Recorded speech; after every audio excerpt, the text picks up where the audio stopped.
Zimbabwe Election Support Network, in partnership with Violet Gonda on Hot Seat, present the election debate and discussion series entitled Making Elections Make Sense. Tonight we discuss political party candidates and candidate selections and party policies. Previous primary elections have been riddled with the allegations of imposition of candidates and corruption in the electoral processes. The quality of leaders that lead in parliament and in government are a product of these primary elections and hence this interest. So in this discussion, we are asking our politicians how candidates are selected, how they are balancing demographics such as youth and women in their selections, and some of the highlights in their manifestos. Representatives from the political parties who will help us make sense of these elections are from my far left. We have Dr. Julius Musevenzi, representing the Rainbow Coalition led by Joyce Mujuru. We have ZANU PF's Chris Mutsvangwa. We have the MDC-T Khupe party, represented by Linda Masarira. And we have Build Zimbabwe Alliance, Dr. Noah Manyika. Then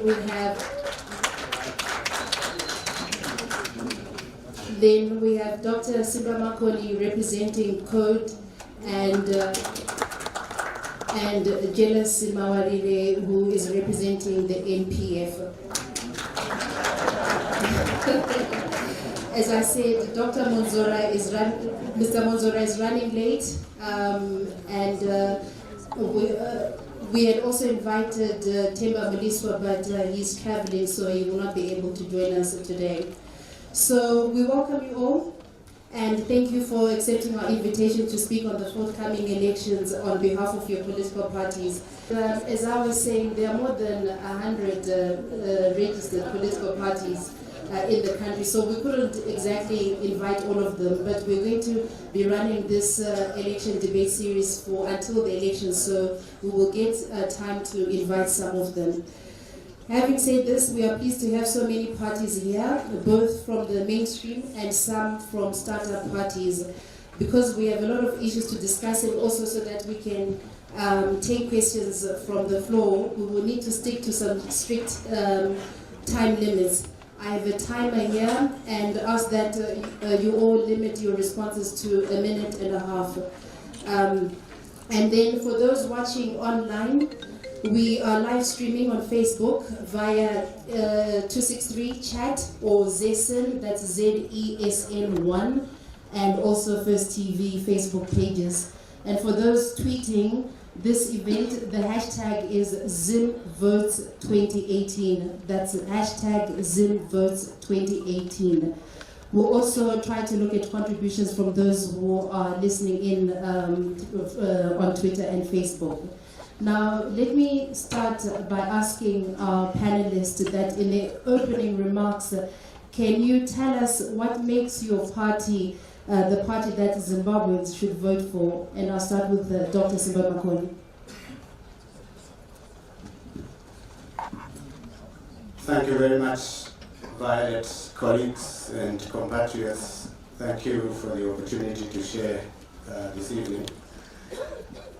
I conditioned myself to come and discuss broad issues about elections in Zimbabwe, not necessarily our manifesto and position. I, however, am disciplined and respect the rule of law. So I will answer your question and hope that in the course of the discussion we will have opportunity to come to engage on the broader issues of do elections make sense in Zimbabwe? Yes, we will. Thank you. I represent a coalition of parties, not one party. CODE is the oldest coalition in Zimbabwe. CODE stands for Coalition of Democrats. Our offering is genuine change, anchored on core values of service and servant leadership, of moving away from power, control, and command to engagement and participation, moving away from centers of authority to centers of responsibility, moving from we will do this and we will give you this to we will enable you to do this for yourselves. Thank you. Thank you.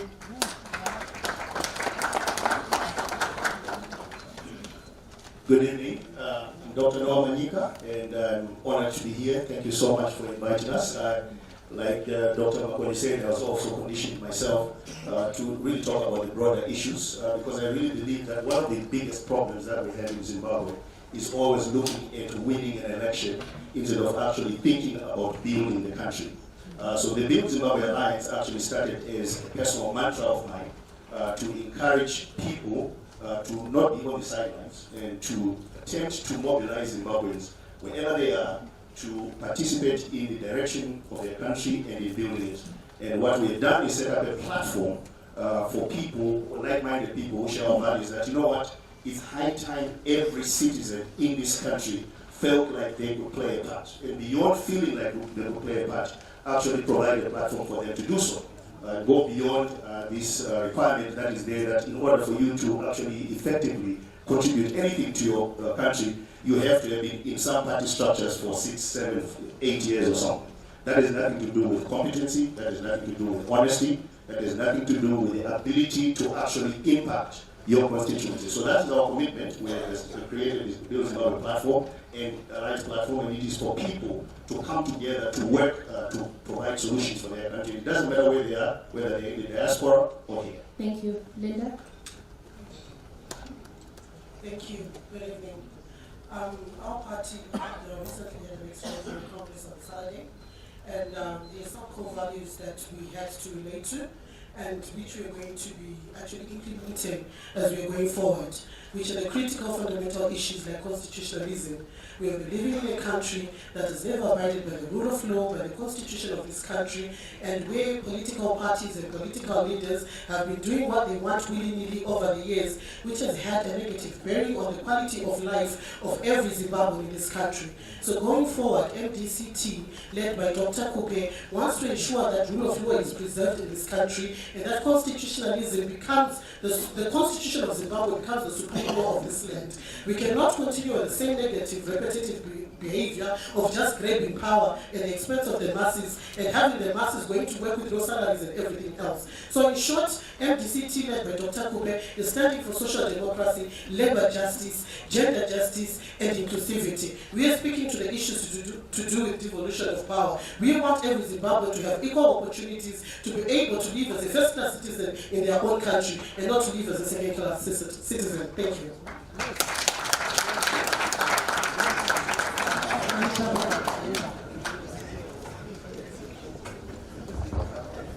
Hello, ZANU PF. I'm Christopher Mutsvangwa. I'm here to represent President E.D. Mnangagwa, the leader of ZANU PF, who has just been voted by prestigious Time magazine as among the top athletes in this country.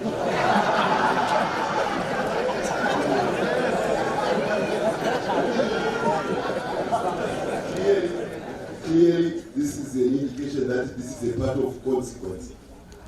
You know, what ZANU PF moves is what you must attend to, whether for good or for worse.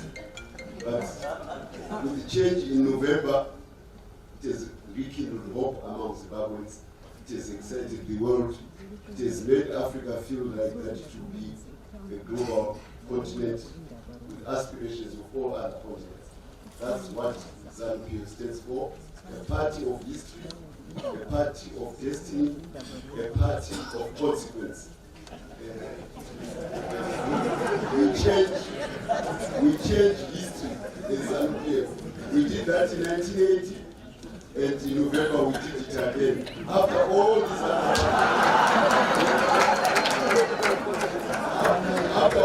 other parties, they floundered along the way.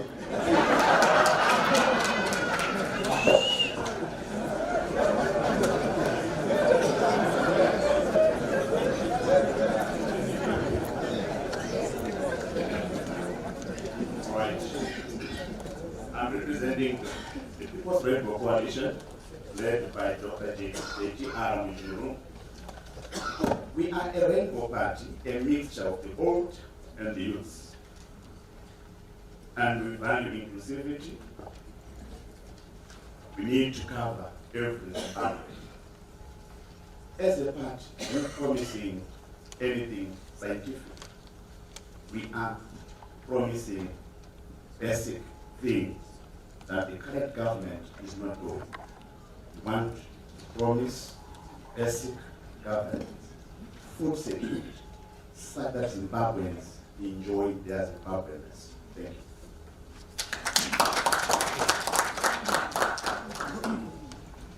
Mr. Mawarire said I should use the red one while you use the yellow one. I come from the MDC-T. MDC is a social democratic party.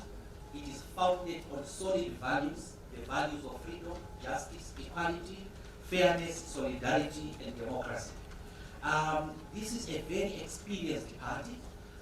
It was in the government of national unity, which it entered in order to achieve three things. To ameliorate the economic suffering of the people of Zimbabwe, to reduce violence, and to come up with the constitution. When the MDC was in the GNU, the lives of the Zimbabweans changed for the better.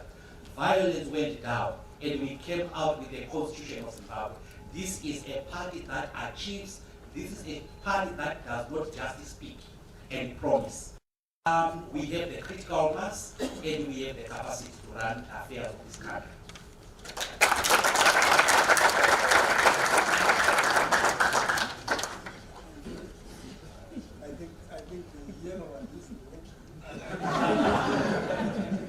I will borrow the red one, but I will not be the third faction of the MDC. As MPF, we really want to confront the elephant in the room, which is the junta. Mr. Mutsvangwa is not representing ZANU-PF. ZANU-PF died when President Mugabe left on the 21st of November. He is representing Junta PF. What we are promising Zimbabweans is to return the country to the people. We are taking the people from the government from KG6 back to the people. We want a restoration of constitutionalism. We want to end the participation of the military in determining, unfortunately, not only governance in this country, but the running of political parties. We have an untenable situation where Chiwenga, Mnangagwa, Chris Mutsvangwa were beaten by a faction within ZANU-PF, and they resorted to taking tanks. Some of the tanks are very old. They ordered the tanks into the streets of Harare. And we are saying this should stop. We should return the country to constitutionalism. We should empower our own people to participate. Open Zimbabwe to Zimbabweans, not to Znaiga Moti and other international criminals that are coming. Some of them are even coming and they are primary election candidates for ZANU-PF. Some of them have run away from paying taxes.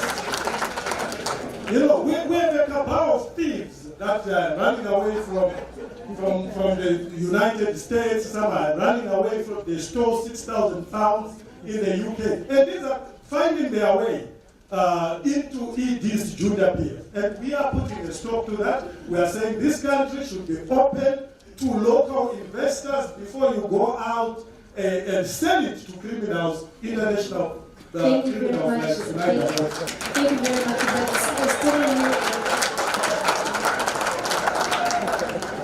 Still on you, jealousy, Mawarire.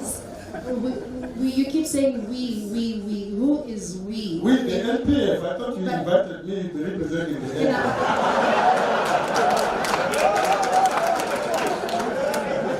Who is in your structures because No. wait. You call jealousy. me as a representative Can you allow me to ask the Yeah. question and then you'll be able to answer because you don't even know what the question is. But how can you even respond when I haven't asked the question yet? Let's try to respect each other in here. And because you said we, and people here, quite a lot of the political parties that are here, I'm sure a lot of people are like me, we don't know who these political parties are. There's Code, there's Rainbow, there's MDC-T Khupe, which just was formed a couple of days ago. So it is important for us to know who is behind these political parties. Who are your structures? And for you, Julius, for example, there are some people who are saying some of the people in the NPF are disgruntled ZANU-PF people or those who were in the G40, and then that the party was only formed to split the ZANU-PF vote right now. How do you respond to that? You see, I think you're coming up with new questions. I'll be glad to answer those new questions. NPF is a political party that has notified ZEC that we are in existence. Our president is Ambrose Mtiniri. I am the spokesperson of the political party. And you're talking about our structures. We are going to have a ceremony to announce publicly who is occupying which position.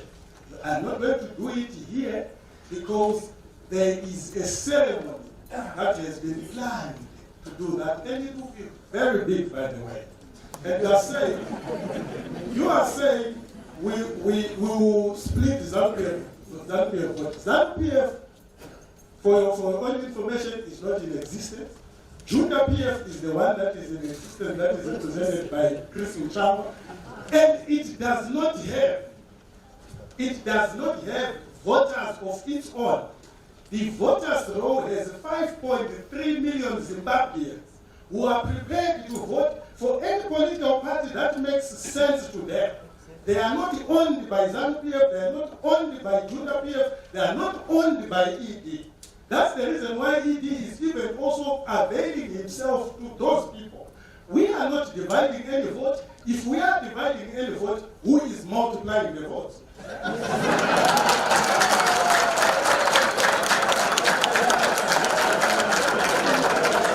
Mr. Chamba, would you like to respond to some of the statements by Julius Mawarire, and also if I may just add to what Julius said, especially about the quality of some of your aspiring candidates. And I'd like to quote a tweet that was sent by a legal analyst, Dr. Alex Magaisa, today, where he said, he said, politics is the new chiazwa. He says that this new dispensation has emboldened characters with shady backgrounds to join the political fray, mainly through the ruling party. He went on to say, politics is the new chiazwa. It gives the impression that the ruling party is so easy on crime that dodgy characters see it as natural habitus, it's a natural place to be joining ZANU-PF. So how do you respond to this, that you're sort of like getting all these criminals or people with shady backgrounds? Like I mentioned earlier, when we are part of consequence, we are part of destiny, we decide, we are the movers and shakers, we are game changers. So everybody else who is around, including the rantings which I'm hearing from my left, there are people who have nothing other than to make noise at the time of elections. We change history. That's what we are. And everyone here accepts that your destiny has been determined by ZANU-PF. If you are oblivious to history, then it's too bad. But the population of Zimbabwe knows the part of consequence. That's why we've been ruling for the past 37 years. And that's why you will not be ruling for the next 37 years. It's because you are not people of, you are not political parties of consequence. In short, you have no message which resonates with the aspirations of the Zimbabwe people. All you do is diatribes at periodic elections. The only other part which has had consequences is the MDC-T, which is featuring splitting left, right, and center. Even the ZANU-PF tried to give it the decency of becoming a political party. These other parties we are talking about, we really don't, well, it's the democratic right, which incidentally was brought by ZANU-PF to this country. Ian Smith had denied it to you and the whites. ZANU-PF made the sacrifice to make you become voters. You have voted ever since 1980. You are going to vote again in July. Before you start shouting at ZANU-PF, just say thank you for making us be voters. Okay, thank you, Mr. John. You know, speaking of infighting, Linda, can you talk a bit more about this, because recently you actually tweeted that urging all the opposition political parties to stand together, to unite. And I think if I'm correct, you were actually urging people to support the MDC-T led by Nelson Chamisa. But then in the last couple of days, we saw you moving from being an independent candidate now to a splinter group in the MDC-T, now led by Thokozani Khupe. What's going on? Thank you very much for that question, Violet. I think my struggles are well documented, whether in the media, social media, documentaries and all. Over the years, I've been fighting for constitutionalism, human rights, for every Zimbabwean to have equal opportunities. And I think I've been saying it boldly over the years that I will join on any political formation that speaks to those ideologies and values that I stand for. And when Dr. Khupe called me, we sat down, we spoke, and we agreed on those fundamentals. We should also understand that one of the tragedies that we have over the years, we have just been following people blindly. We have been following what they stand for, what they want to achieve, and what they want to change for the average Zimbabwean or the grassroots. I'm one of those people who still represents the suffering masses in Zimbabwe. One of the very few people who worked for the National Revenue of Zimbabwe for more than 10 years, and with 5 of those years with no salaries. I got fined for that, and the people I left at NRZ are still not being paid, thanks to ZANU-PF and Chris Mutsvangwa and the cabal there, who make sure that they actually siphon money out of NRZ to put into their activities. So I stand for the suffering masses, and I will continue to stand for every other Zimbabwean who is selling wealth in the streets, and anyone who resonates to that, who's not interested in taking 20% of the money that comes from the political parties, whatever, to put in their pockets. But I will stand for the suffering masses in this country. We need redemption. We also need to have a better quality of life. So at the end of the day, Zimbabweans this year should ensure that they vote for a candidate they know, a candidate who represents their interests, a candidate who ensure that their quality of life is actually transformed for the better, for sustainable human development, for prosperity, and for economic growth. Linda, but what about the question about you urged the opposition political parties to join together, to unite. So why is it now you have another group that has come out of the MDC-T? Because isn't that what you were calling the opposition parties to unite? What went wrong? Yes, I was still calling for that, and I'm still calling for that because it is critically important for the opposition to speak with one voice.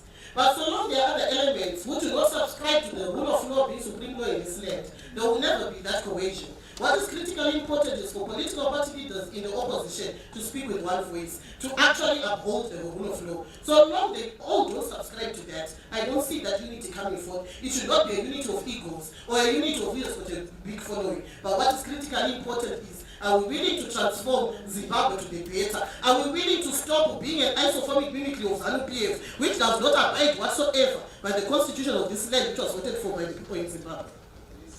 And just a correction, when I was introducing Mwonzora, I just said he's coming from the MDC-T, but in this particular discussion, he's representing the MDC Alliance. So, Mr. Mwonzora, can you also respond to this? Why is it the opposition to unite? And also on the issue of the rule of law that Linda spoke about, was it too much to ask for the MDC to actually go to Congress and do and discuss or decide on who should be the leader of the MDC-T through proper party channels? Thank you very much. Before I go there, Violet, allow me to answer briefly to Mutsvangwa. The splitting of political parties is not a phenomenon that is peculiar to the MDC or MDC-T. ZANU-PF has actually split on 9 occasions. It split from ZANU, and it split into ZUM, led by Edgar Tekere, then to ZDP, Chief Chirau, the Zimbabwe Union of Democrats, led by Margaret Dongo, then to UPP, led by Shumba, then Flores by Chikerema, NPP, led by Manjuru, National Patriotic Front, led by Wamtimiri, ZAPU, now led by Dabengwa, because ZAPU and ZANU united to form ZANU, but ZAPU then came out of ZANU.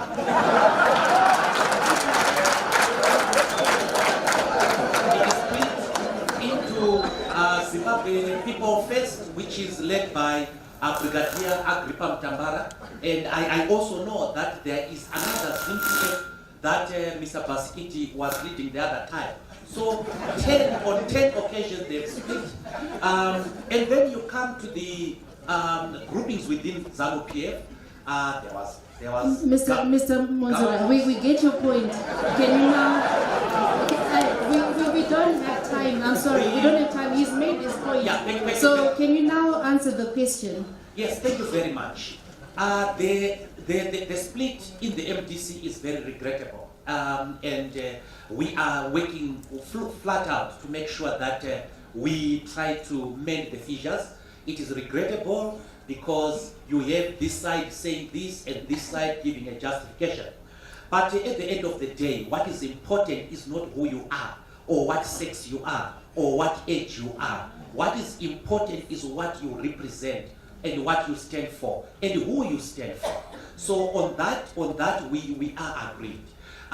Whether we could go to Congress or not, yes, it is important to go to Congress. The only thing was whether the National Council had the power to do what Congress could do. It is a $1 million question, and legal scholars are not agreed on the meaning of the MDC Constitution. And therefore, I have enough respect for those who argue on either side. But having said that, what is important is what you stand for and whom you stand for. We stand for a change in government predicated on 5 fundamentals. We are going to address governance. We are going to address the economy. We are going to address social services delivery. We are going to address how we deal with the mineral wealth of this country. We are going to address infrastructure. We are going to address the rule of law. So this is what we stand for. And we stand for the unity of all progressive forces. That is why the MDC was instrumental to the formation of the National Electoral Reform Agenda, which was a conglomeration of 18 political parties led by the MDC-T. We were instrumental through our late president to the formation of the MDC Alliance, which is a grouping of 7 political parties. We are trying to discuss with other political parties, including our recently departed sisters. We see value in them and we want them back into the fold.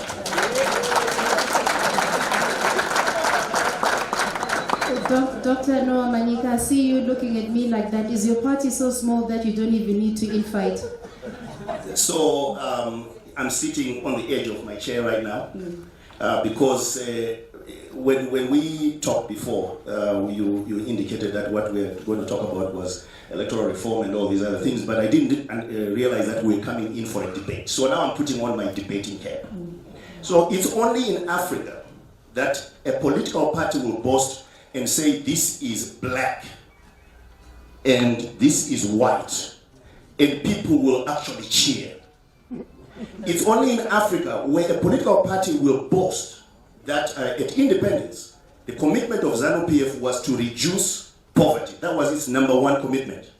And Priska Mufumira said 2 years ago that poverty in Zimbabwe is at over 70%. That was the official statement of the Minister of Social Affairs. And that is the success that we're hearing today that ZANU-PF has really been successful. 90% unemployment and its success.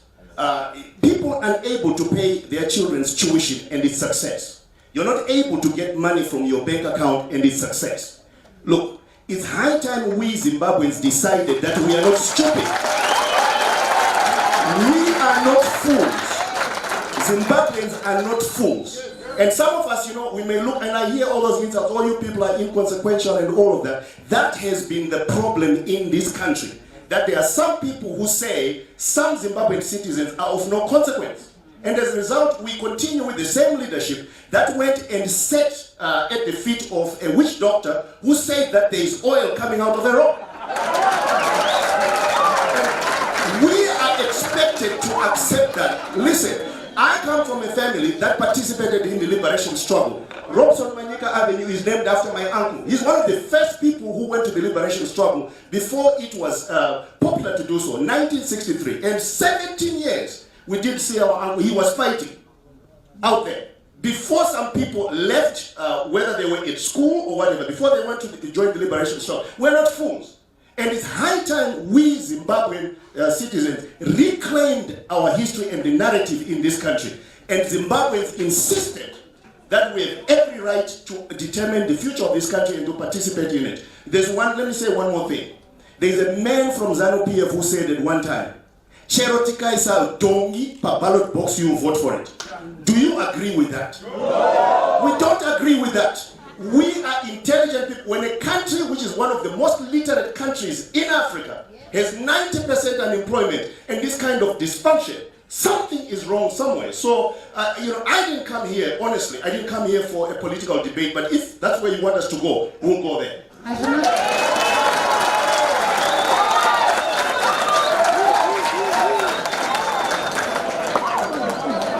Dr. Makoni,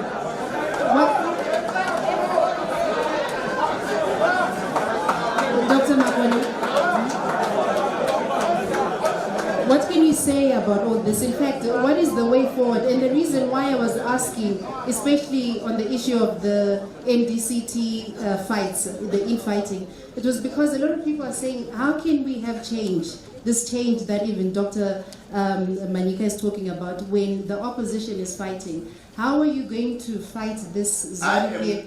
Can I just finish? How are you going to fight this ZANU-PF machinery that has been in power for all these years if the opposition is not even united? Does the opposition need to unite? Or, Dr. Manyika, you have a go just now. I just want to hear from Dr. Makoni what he thinks the way forward is. Thank you, Violet. Before I answer your question, let me just plead with my colleagues that I don't believe we came here to score points. We came here to share ideas with compatriots so that we can find solutions to the problems affecting all of us. Firstly. Secondly, let me say, with due respect to Chris Mutsvangwa, ZANU and ZAPU led the people of Zimbabwe in the struggle for independence. ZANU and ZAPU did not liberate Zimbabwe. Many millions of Zimbabweans who didn't carry a ZANU or a ZAPU card participated in the liberation struggle to liberate themselves. I think we should move away from the arrogance of attributing to few people the struggle that belongs to the whole of Zimbabwe. And on that note, Violet, we are today in the same position where we were in the 50s and 60s during the nationalist struggle, when the nation of Zimbabwe is confronting a common enemy that has impoverished them, that has taken away their liberty, that has intimidated them, that has brutalized them. And for us to win this struggle, we need to unite in the same way that we united to liberate the country from white minority rule. And I must underline that in this struggle, who needs to be liberated first, just as in the anti-colonial struggle, as General Tongo said, this struggle is to liberate the whites from themselves as it is to liberate the oppressed blacks. Fast forward 38 years later, the struggle is to liberate ZANU-PF from itself as we liberate the majority of Zimbabwe. Thank you. And Dr. Musevenzi, why do you think your ideas from the Rainbow Coalition are the best and that are the best suited to address the challenges facing Zimbabwe right now? Thank you very much.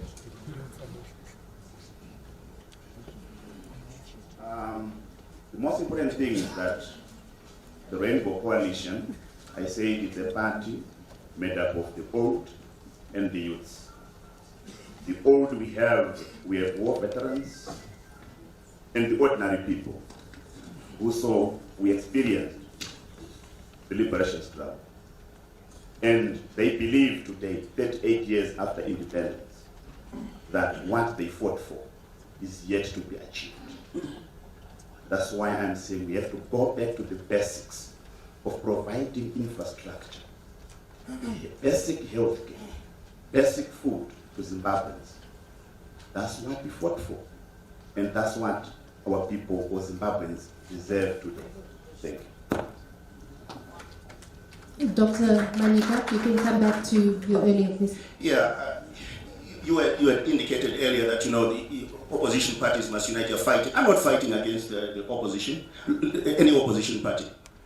I am pursuing my democratic right as a Zimbabwean to provide an alternative for Zimbabweans. Look, there's this dumbing down when it comes to democracy for Africans, and we are the ones who do it to ourselves.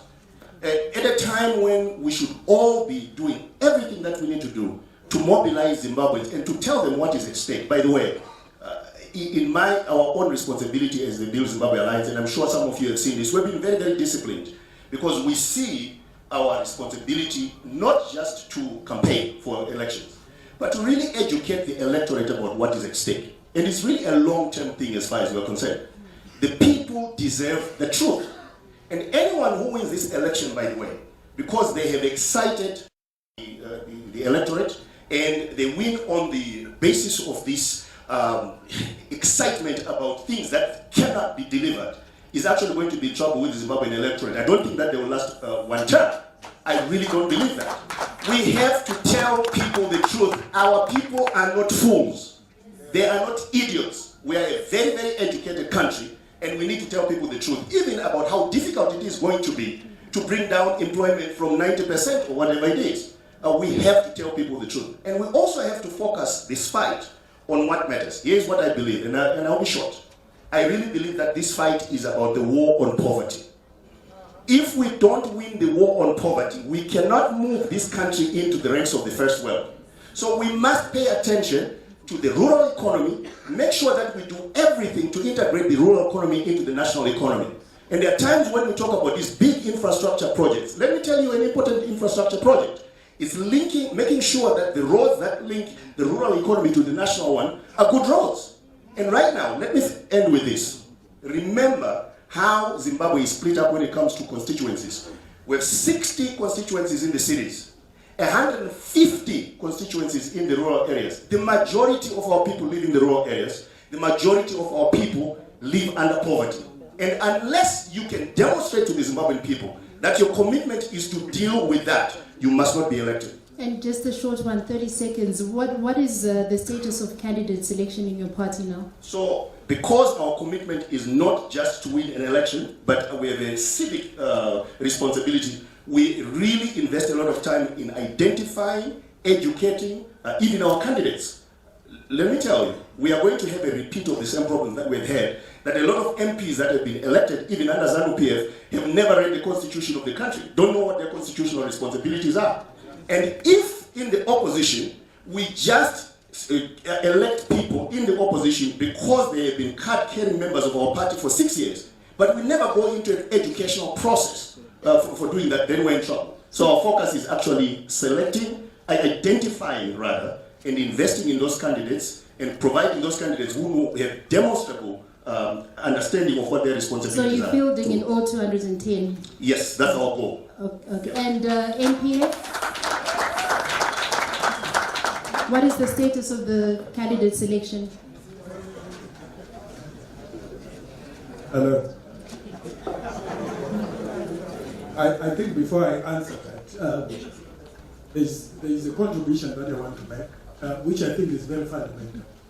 The arrogance that Mutsvangwa is displaying shows something which is very fundamental.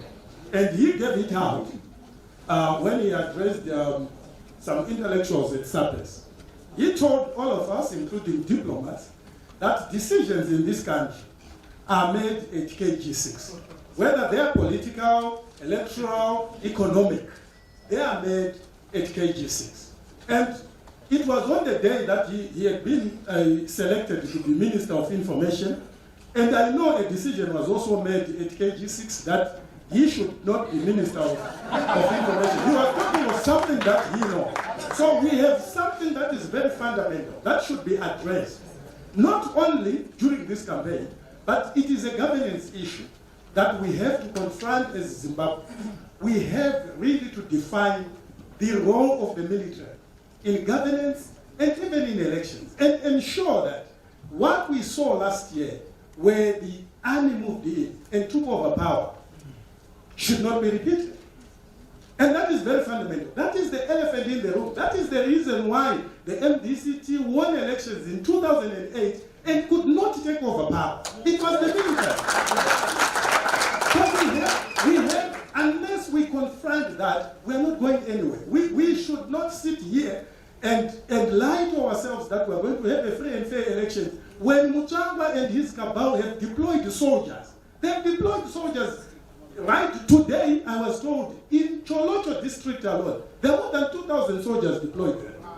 Okay, we will come to we will come to that. I have minutes here signed by George Charamba, minutes signed by Fidelis Mkono and Maria Wandanzua. And these are minutes that were created by the so-called command element that staged the coup last year. And they wrote in these minutes that they got information about the imminent electoral loss that ZANU was going to suffer at the polls in 2018 from 2,000 soldiers that they deployed in every district in this country. This is not a creation. These are minutes that are signed. I have a copy of them. I can easily send them out.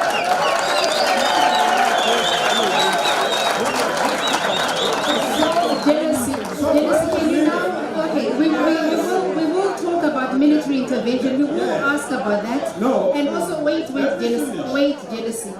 We will talk about that because this is also an issue that we want to hear from the opposition, because the opposition is always complaining that the military has been dispersed, the military is all over. And the opposition, especially the MDC-T, is always complaining about lack of reforms, that they don't need media reforms, security sector reforms. So we hear about these things every election cycle. What is the opposition going to do about that? Violet, you are not hearing, you have never heard what I'm telling you. You have never seen these minutes. But you've said...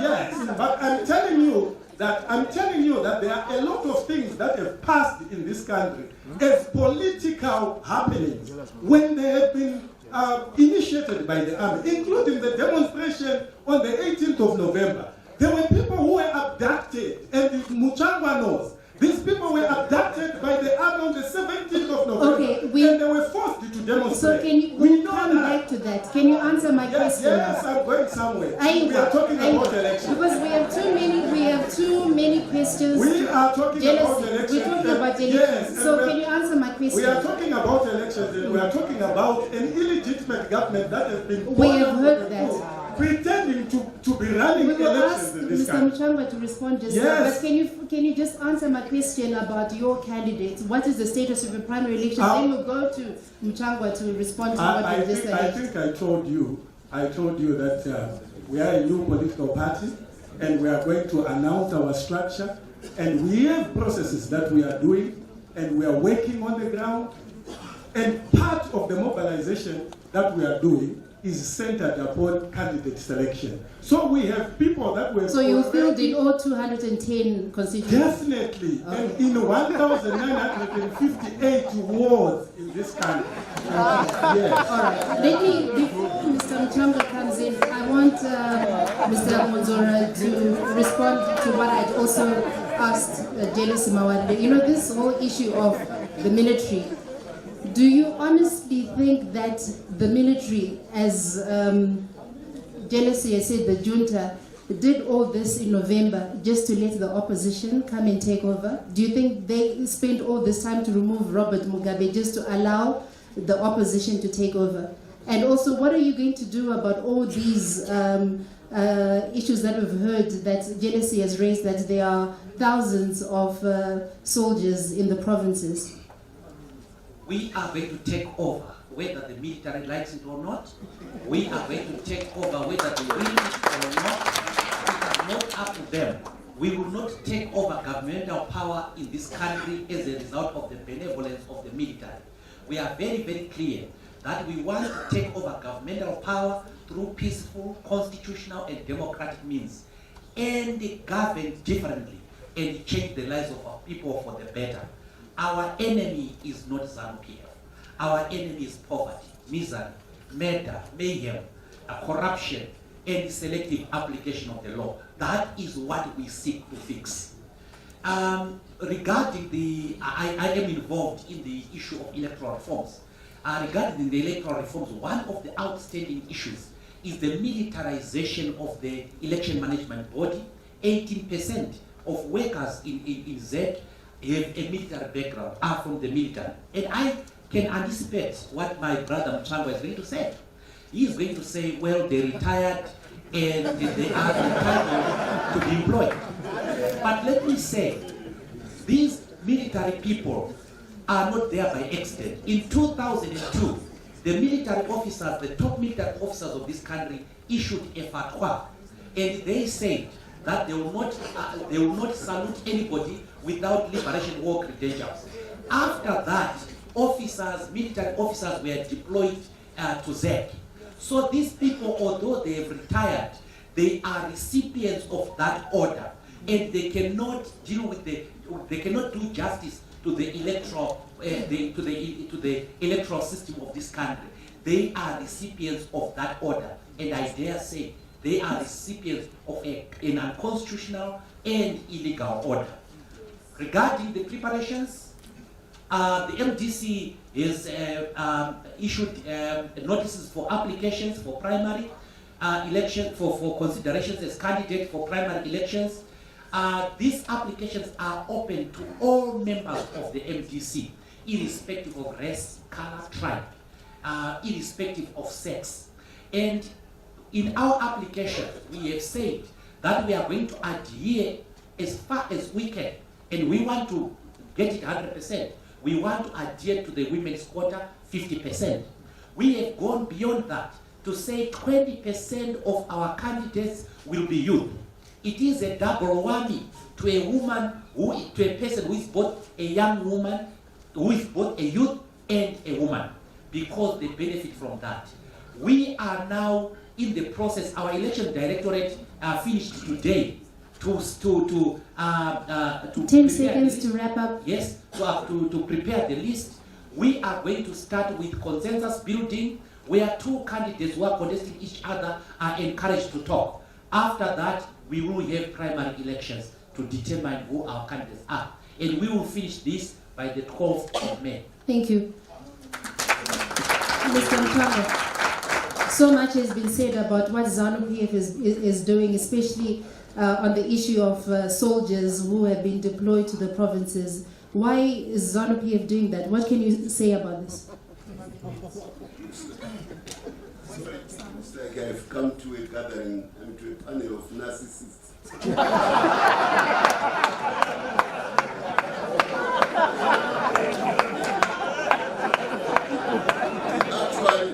They actually think that the audience which are here is the voters of the People's Republic of Zimbabwe. And when they see these cameras looking at them, they actually think that those cameras are the deciders. of the election in Zimbabwe. No, you don't have to play to this gallery. You play to the gallery of the electorate of Zimbabwe. Yes. And that's where ZANU-PF plays its game. True. We are down with the people. We are the ones, but which organize the Zimbabwe people to ever become changers of their own history. It's a matter of record, including the presence of all these politicians in front of us, or pseudo-politicians. But Mr. Mutsvangwa, are you prepared to openly declare that the military will not intervene in these elections? A whole series of diatribes have been said about my party. It looks like we are the game in town, and we don't mind because all these other people, they are just playing for Zimbabwe. If you want to have an issue with the military of Zimbabwe and you hate it so much, I've got one dictator. We had a military which we hated as young people. It was called the Rhodesian Army. We decided that we didn't want it, but we could not deal with that army on the soil of Zimbabwe. We had to go into exile. As young people, we know Romania, we know Yugoslavia, we know Cuba, we know China. So if you have got issues with the Zimbabwe state, and you want to bring it into electoral play, that's your problem. Our problem is how we improve the lot of the people of Zimbabwe. Mr. Mutsvangwa, but just for 30 seconds, can you at least... We have allowed everybody to wander all over to say something negative about our military. You never checked them.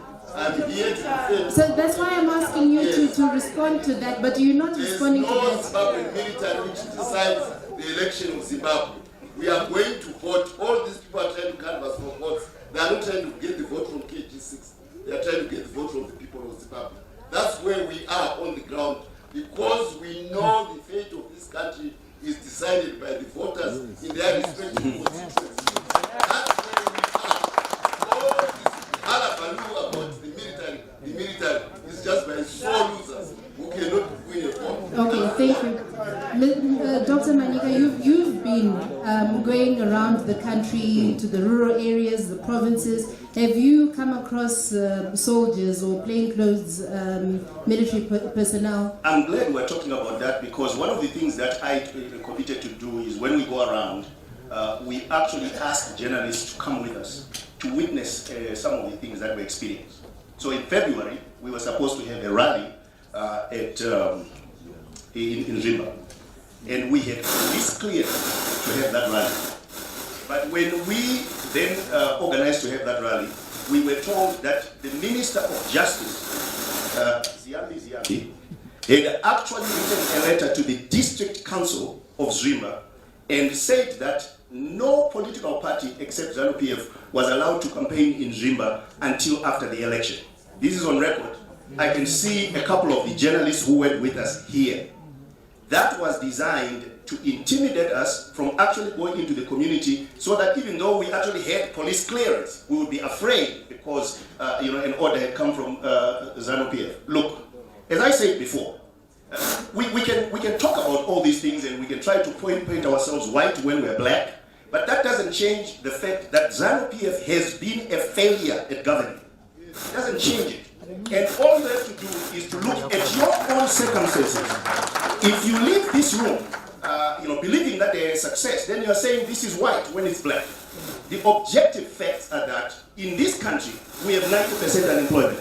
The objective fact in this country is that the majority of our women in the rural areas are still carrying firewood on their heads. The objective truth is that we have young women in Udiriro who are prostituting now because there's no money in home. The objective truth is that this country is being sustained by people from the diaspora who are sending money to replace the health insurance, which was destroyed by people like Khupe, getting getting $500,000 a month in salary when other people are suffering. Look, this is not an accusation. This is a fact. Linda, you know, both Dr. Manyika and Mr. Mwonzora have talked about women. Mr. Mwonzora even said that the MDC-T is going to have a 50% of the candidates are going to be women. But a lot of people who actually saw this advert when we were advertising for this public debate, a lot of people were really upset that we only have one woman on this panel. And if you look at all these political parties, they don't actually have women that are in these positions. The MDC-T alliance, we haven't seen. The MDC alliance, we haven't seen any women who in leadership positions. Or in terms of the people that have been seen talking openly for the MDC alliance, we have not. I have been looking for people to talk on this panel, and most of them have been men. So I wanted to find out from Linda what she thinks about this and what your faction of the MDC-T is doing about this. Thank you, Violet. Before I answer your question, I also wanted to contribute to the very issue that was happening here. Mr. Mutsvangwa, with all due respect, ZANU PF and the military should respect the people of Zimbabwe. On the 17th of November last year, the military abducted people, and I have it on good authority. And if you want to deny it now, that you are actually using the presidential suite in this room, where General Chiwenga was, where they abducted people from their houses, took them to Bordeaux police station, and used them to go and fix the ZBC and everything else. So what you did last year, you are going to do it again. And I will not be silenced. And you cannot instill fear in me not to speak about these issues, because your people did not do a coup to relinquish power in 6 months' time. And it is a fallacy for us to think that you are actually going to preside over free and fair and credible elections. You have presided over sham elections over the years, and this year that is why I put in that constitutional application. We cannot have the military running the elections because we know what to stand for, and we will not allow you to continue manipulating the masses in Zimbabwe. And to answer to your question,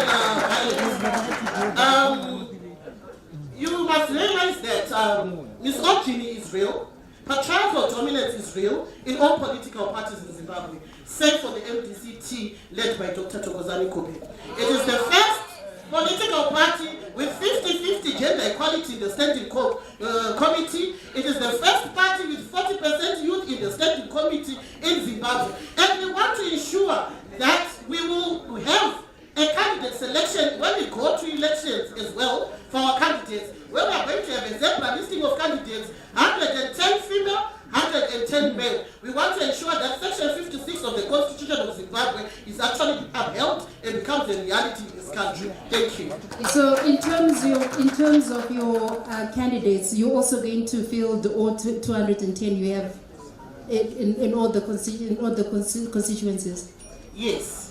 Okay. And Dr. I think we have to change the microphone. Are we changing? Okay.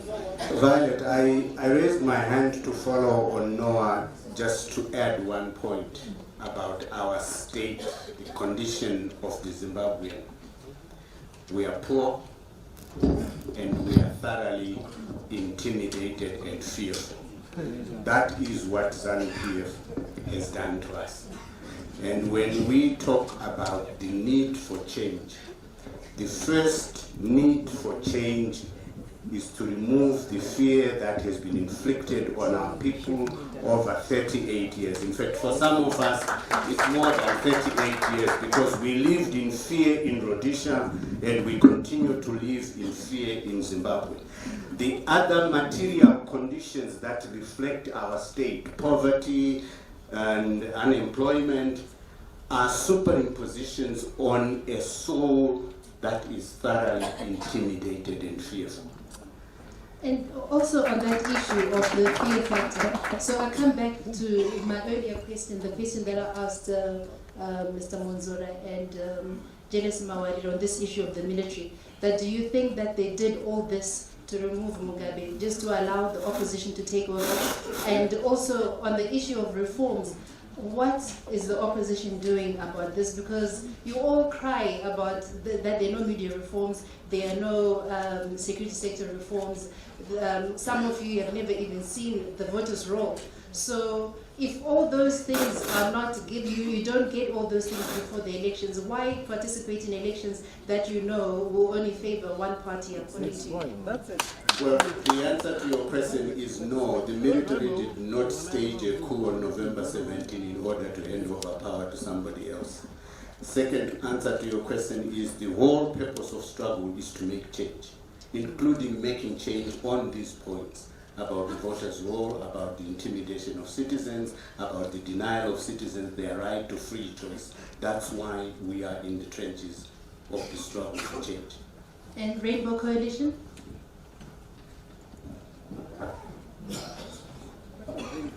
Yes, we are aware that the military is there on the ground. We always do our meetings.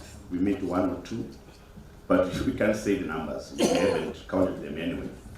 But we are aware that the electoral system and the field is not flat for everyone. But we cannot fold our hands and just say until they reform. Let's fight for reforms, but at the same time doing what we can in our best to make sure that we defeat ZANU-PF. Full stop. Just the last question on reforms, and then I'm going to open up the floor for questions. Jealousy, on the issue of reforms, I think this is a very important issue. How can we make sure that the opposition is not going to cry foul after the elections, because we're always hearing the same issues about the voters' roll, about the media, about the military, and so many other problems that people see with the electoral system. So what can you say about this? I think on the question of electoral reforms, you can only lobby. You can use political parties that are in parliament, and you can even introduce private member bills. But we have seen even the civil society is inputted in that. The Election Resource Center has done quite well to lobby parliament, to align the Electoral Act to the new constitution. And those are steps that people are taking. As NPF, we have also taken steps to petition AU, to petition SADC on issues that we think are very fundamental. And I think that's why this discussion is really circling around the involvement of the army, because the army is the elephant in the room. If we don't kick the army out of our politics, we are not doing anything. So we are exploring ways of ensuring that we achieve the full democratization of Zimbabwe. And one of the things that we are going to do is also mobilizing voters. You know, it's very difficult to rig an election that has a turnout of about 70%. They will not find enough soldiers to mark ballot papers and stuff. So we believe, and rightly so, we believe, and rightly so, that the fact that we have a multiplicity of political parties is giving Zimbabweans a chance, and they are giving them options. I believe that a lot of people will come out to vote on the election day. I don't know whether the election day is on the 18th of July as announced by the co-announcer in Harare. But what is definite is that with the number of serious political parties that are at play in this election, we are going to see a lot of people coming out on election day to vote. If the voter turnout is anything above 70% in this election, it will be very difficult for the soldiers and the Junda PF to rig the election. Okay, thank you. And Mr. Mwonzora, how do you characterize the voter registration exercise in general? Well, the voter registration exercise was not satisfactory. And I'll give you, it was skewed. I'll give you only one set of statistics to prove this. When we extended the voter registration program, the biometric voter registration program, there were a number of mobile kits that were deployed into the country. I'll pick on the highest three provinces. Midlands, 490 kids. Mashonaland East, 430 kids.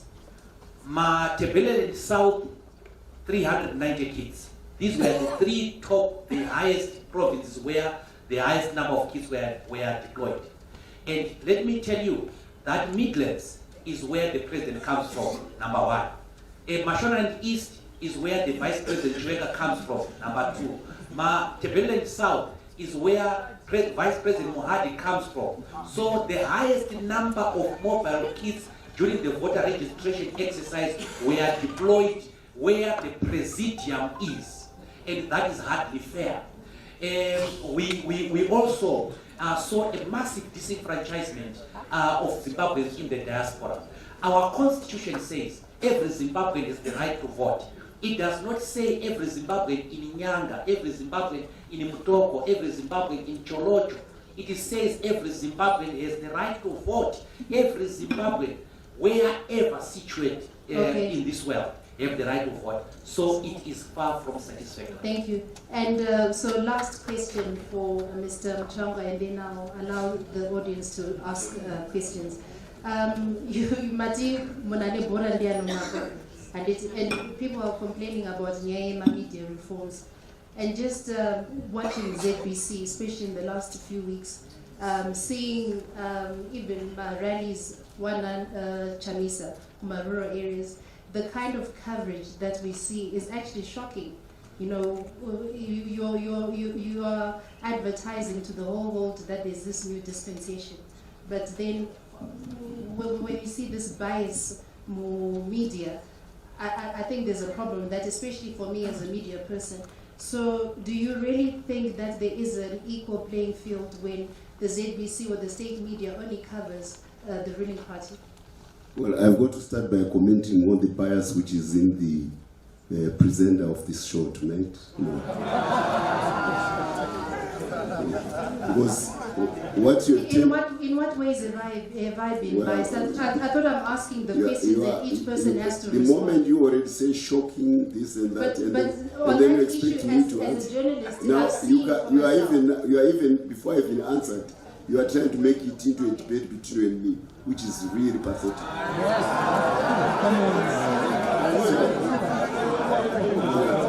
Then I'll go to the other aspects, which obviously a rented crowd is happy to hear. If people are here to rationalize why they are going to lose the elections in July, I can't help it.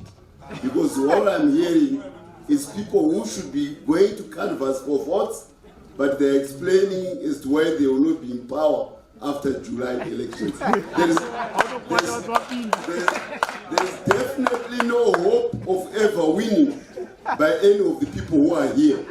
So I don't even know which electorate will vote for losers who have not even played the match.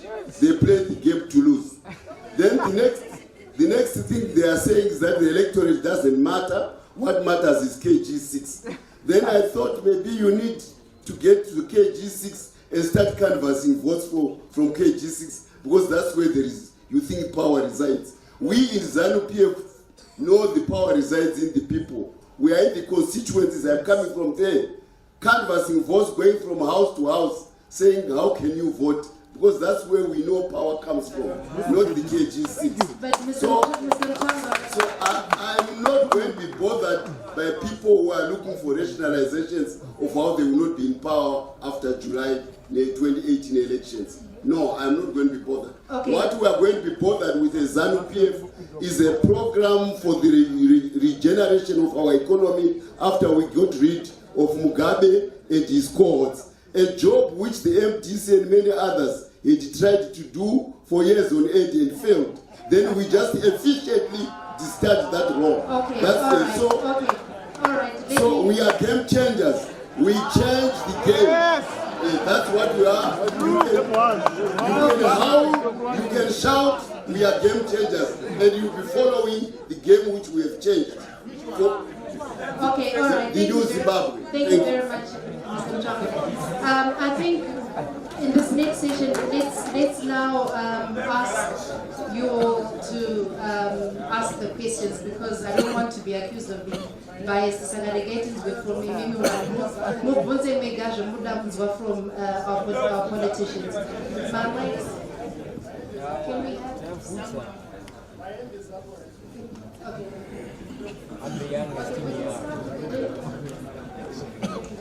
Can you make your questions short, please?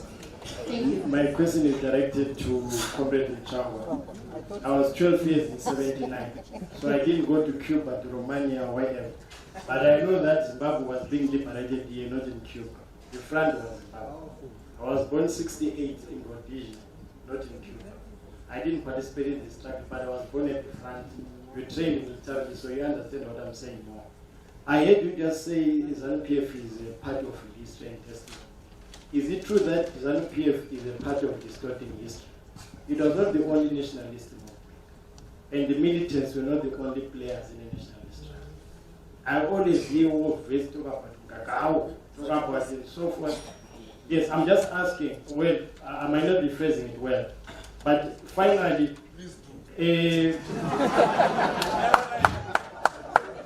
I heard you say that ZANU-PF brought the democratic right to Zimbabwe. I just want to, maybe this one I'll ask eloquently. During the Lancaster House ceasefire period, the United Nations was not involved. I've tried my research in that area. The Commonwealth Peacekeeping Force was involved. Can we say it was, if ZANU won the 80 elections, it was blessed by the British? Is that true? Okay, we'll take two more and then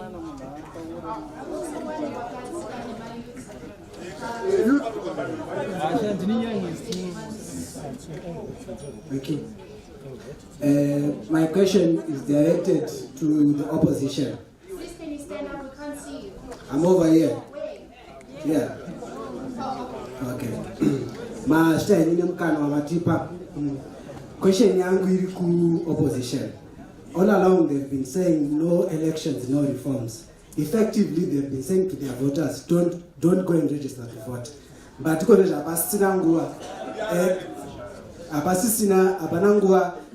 are now crying for electoral reforms. Instead of telling us of the deliverables that they have for the electorate, they are busy complaining, focusing on ZANU-PF instead of focusing on the electorate. So I'm very disappointed by the opposition. Then,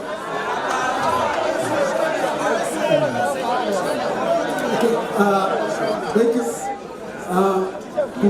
Now Mwonzora, what they've got 5 fundamentals that they are pushing for this election, but he didn't tell us how are they going to do that. Thank you.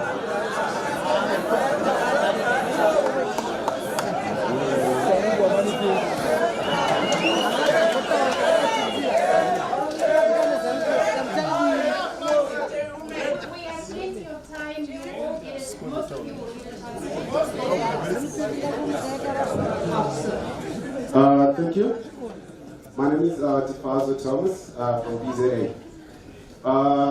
Tingaite one feeling station, but that's not what we are here. My question to Dr. Noah Manyika is just simple. After the GNU, I believe I was 17, then Pakatanga Kuyitwa Kukazirana Mapasa, from 150 to 350 legislatures, of which we have, I believe, 10 provinces in Zimbabwe. Then Vakaenda Uchikonotika divided, we have 35 legislature in each province. Vanhu vakagadzira mabasa, aitora mamwe mabasa anga promiswa vanhu vachawanda. So kunesu isusu vechidiki, what does PZA have for the youths? And why does a country, a small country like Zimbabwe, needs to have 2 presidents and a lot of deputy ministers? Thank you. Okay, so we start with Mwonzora. Will you respond to the gentleman's question? And then Mwonzora, issue no elections, no reforms, no elections, and Manyika. The first thing is to try to have a shared record of what our history is. And it looks like, because some of the people who are here, they didn't participate, they are jealous of those who participate.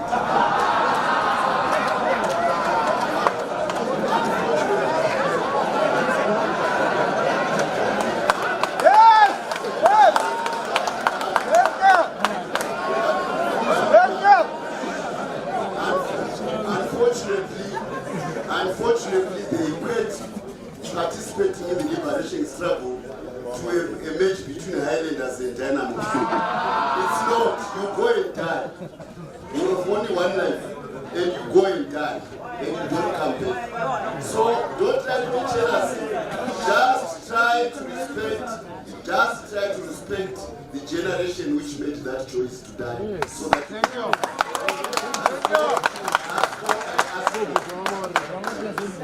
cannot disparage a generation which sacrificed so much for you to be where you are, simply because you've got a gripe that Mutsvangwa now looks glorious when I survived that way. Okay. It was a difficult thing to survive. Secondly, the United... Well, no, then can we give him a chance to you can recolonize the country, try and then get your chance at creating your own army, and I wish you well. Okay, thank you, Mr. Mwonzora. Then, she asked about the United Nations. You've got 30 seconds because there's so many people who want to ask questions. So I think she didn't. Okay, for just 30 seconds. Look, the United Nations participated in the elections of Zimbabwe in 1980 for your own record. It did. We eventually go to the United Nations to get the resolution of lifting the sanctions undone. That was your UN participation. Maybe you need to come. I'm a very good historian. I have a chance to teach you.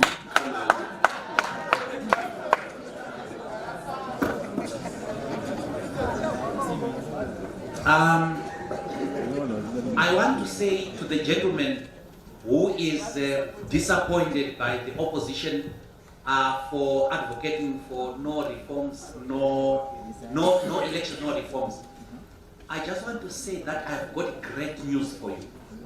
When we started the no reform, no election struggle in 2016 under the National Electoral Reform Agenda, we wanted to push ZANU PF kicking and screaming to the negotiating table. They came kicking and screaming. We were pulling them, kicking and screaming to the negotiating table. As a result of our struggle, the government agreed to have biometric voter registration system. We want that. And after that, we said that we want to have a say in the electoral preparation system, the preparation for elections.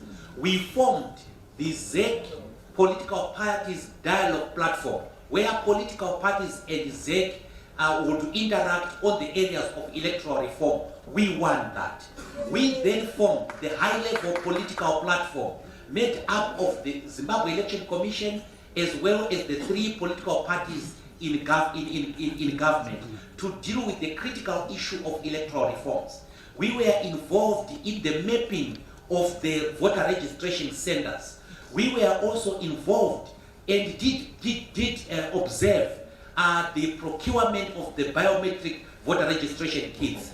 2 weeks ago, we were in Geneva talking to the international world about free and fair elections in Zimbabwe. We have met SADC. We have met the diplomatic community. This came as a result of the no reform, no election struggle. Thank you. It bore fruit, my friend. Thank you.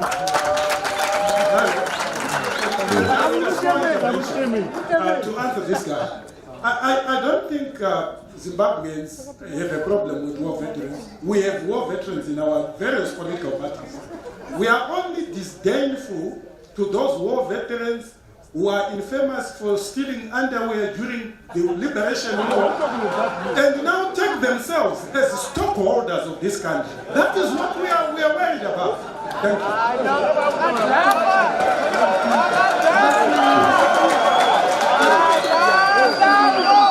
Dr. Manyika, yes. Hold on.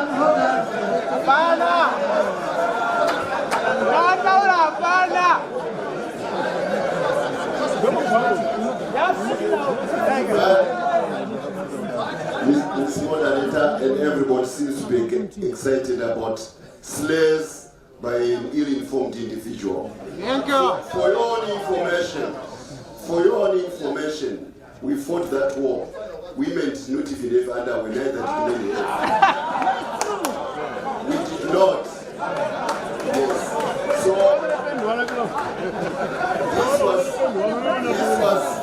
this was a period of extreme deprivation.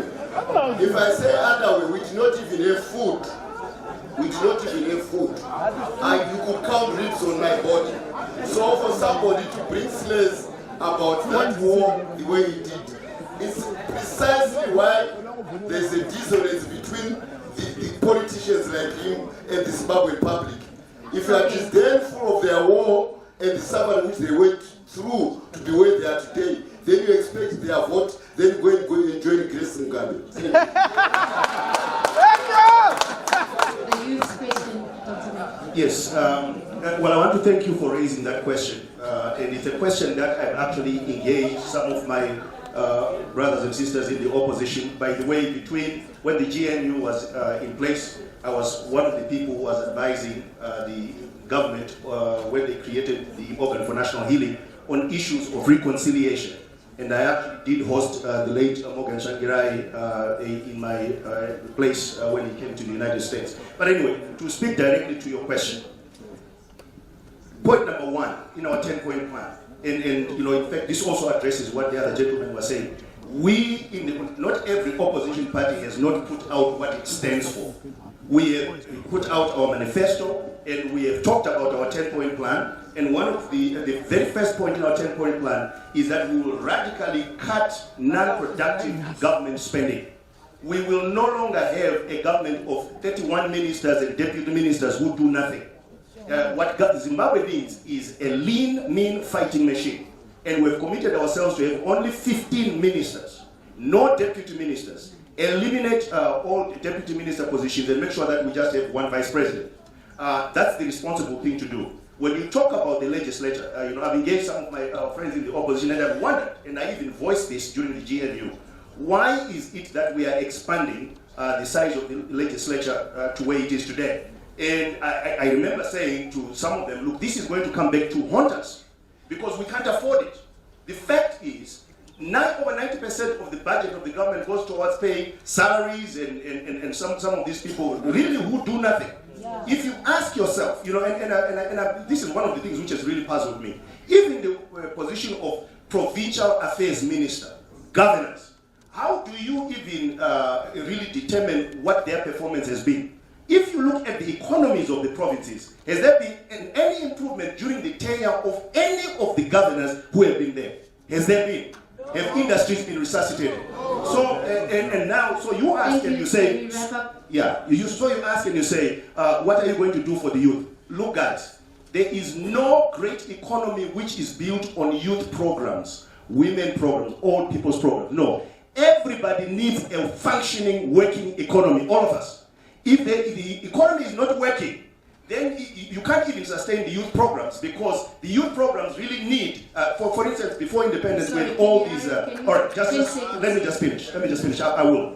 Give me 30 seconds. 10 seconds. All right, 10 seconds. All right, so before independence, we had all those apprenticeship programs which were providing training opportunities for young people. They were not there because government had set up a program. They were there because we had a functioning economy. Thank you. Before we continue, I just wanted to just say something. Let's avoid insulting each other. Let's just discuss my issues and it in my facts because we want to be able to do this again and invite, you know, the different political parties and not have them now saying they want to attend because one of our parties are allowed. So please, pardon? You allowed people to insult each other. Yes. I'm sorry you feel that way. I'm sorry you feel that way, but that's not what I was doing. So,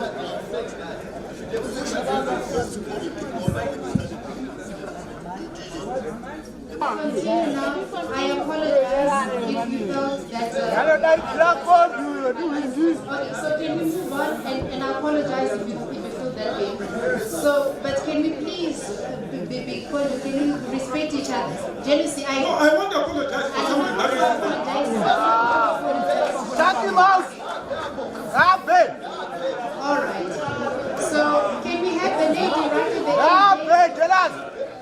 The lady standing with the black top, and then we have the second lady here.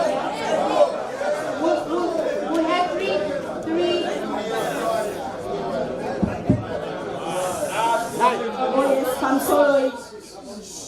Pamsoroi. Inini mubvunzo wangu uye ndira kutaura zvakanyanya navamutsvangwa. Nyaya iripanapa pavamutsvangwa yandaona yamataura mati kuti tibvise hurumende iripo tofana kuenda kuRomania. Asi munozviziva here nakuzvinzwisa kuti hondo yandiri kurwa muzuva ranhasi yakanyanya.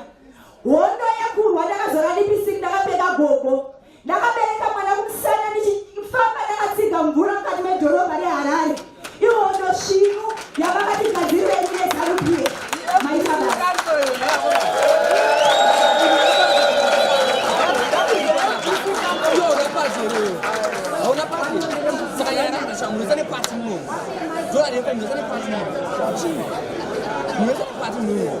And then the gentleman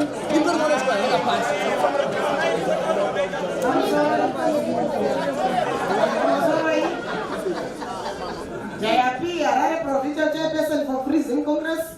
Ndoda kutenga ya Mutsvangwa mukakuita Khupe yamakaita kubvisa chikwamo chikwamo chinobviswa bedzinaka patakaronga akanga aripo. Thank you for that. Kana iri issue yekuti masoja isu masoja tiri kuada zvisingaiti kuti Mwari ari panyika.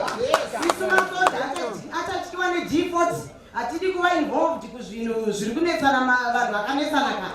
Vane hondo dzava dzavakaparana pachirimo. Saka isu tiri kuti se-opposition ngatikambenei Zimbabwe yose takasunungurwa naMnangagwa wakaripenda. Isu tiri ngatikambenei.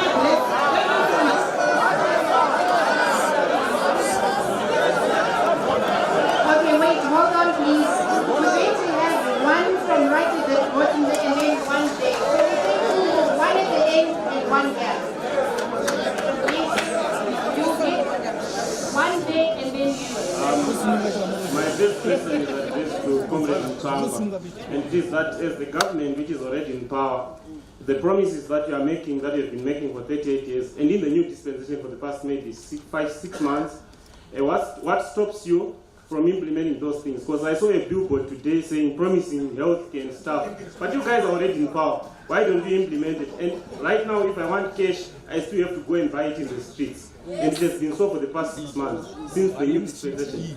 And secondly, to Linda, I think the MDC constitution is very clear about who and should attend the Congress. And it mentions like executives at what level, or provincial chairpersons, or MPs, mayors, and so forth. Who was there at your Congress to legitimize it as an MDC Congress? Or it was just a gathering of random people? For instance, I can just say I'm going to hold an MDC Congress in this room. Thank you. Thank you. All right. Last question for this round. All right. Thank you very much. Thank you so much. Right. And I'm standing here right now. I just arrived this morning from South Africa where I reside. My question is directed to all of these people seated in the front. Why are they making it so difficult for us Zimbabweans living in the diaspora to vote? Particularly the MDC Alliance. It has been all about rhetoric about the issue of diaspora vote, more than what the ruling party is even doing in advocating for it. Why? When we thought that those are the voice of the people. Number two, my question is also directed to the representatives of the Alliance or the MDC Alliance. They have been speaking about women empowerment for so many years, but we are seated here right now witnessing gross women rights abuse politically. What is it that we are going to believe or see, or rather even trust them that when they get into power, they will empower women when they are busy thwarting every progressive women in their party. Okay, thank you. My last question. There's so many people. My last question.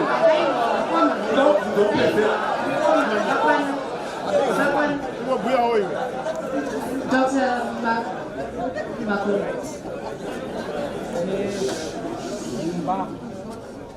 Thank you, Violet. Colleagues, I just want to appeal to us to remain focused on the purpose of engagements like this. Rabble-rousing, insulting each other doesn't offer solutions to the problems that the millions of Zimbabweans who are suffering are confronting. And I appeal particularly to those of us on this side of the room. We were invited here as leaders in order to show leadership. I hope we are able to do that. Thank you very much for that. Mwonzora, can you respond to the question here, the women empowerment and the diaspora vote? Thank you very much.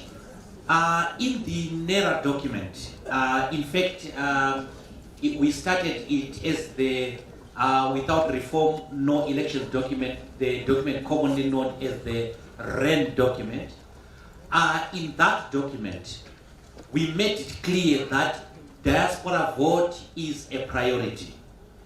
And when we were doing this constitution, and I was part of the drafting of the clause that deals with the diaspora vote, we simply put it as follows. Every Zimbabwean has the right to vote, full stop. Nothing to add there. We didn't say every Zimbabwean in Cholocho, every Zimbabwean has the right to vote. We said every Zimbabwean has the right to vote, including the Zimbabweans in the diaspora. We even went on to suggest to government draft legislation on how that is possible. We commissioned a study on how to make diaspora vote safe, and we have it. The fact that the government is not responsive to that cannot be blamed on us. We have engaged the Zimbabweans in the diaspora. We have been part to legal suits to make sure that there's diaspora vote in this country. The fact that we haven't succeeded... women empowerment, because we don't have time. The first important thing is that it is critically important to respect the divergence of views. It is critically important to respect people who think differently and their right to think differently. And therefore, we condemn in the strongest terms any harassment on any person. As I said, it is not your gender that matters. It is not your gender that matters. It is not your size that matters. It is what you stand for. And I have tremendous respect for women because I stay with a woman who is better than me intellectually. I have daughters who have the right to think differently, and they execute their thoughts as they wish, and they do it well. One of them is here in the other part. So we are against violence, and we want help from everyone to identify the culprits and bring them to book. Women empowerment, it is there in our manifesto. We want our women to be empowered, especially those who are disadvantaged, who are in the rural areas, who bear the brand of everything negative that happens in this country. Linda, can you answer the question about the Congress? Thank you. My response to my brother is going to be very brief. In short, I can just say people who live in glass houses shouldn't throw stones. I can't be here to start a debate on constitutionalism and a whole lot of other issues. But what I can say to you is a Congress was held, a Congress elects leaders, and those who snubbed it Tough luck for them. Thank you. And Mr. Changa, a question from the gentleman at the end there. He was asking about the promises that ZANU-PF is making right now, like promising healthcare, and he's saying, why not now? Well, I've had a question. Everybody knows that we have a palace state of affairs where a lot of the social indexes had become negative.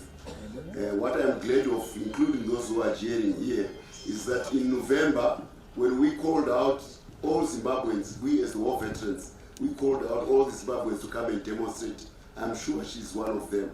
So we are the party which calls the shots. So we are also, that's why even from the panelists here, everybody is making a reference to the government. Why the government can't do this? Right? Because it's given to them to understand that the government will be ZANU-PF.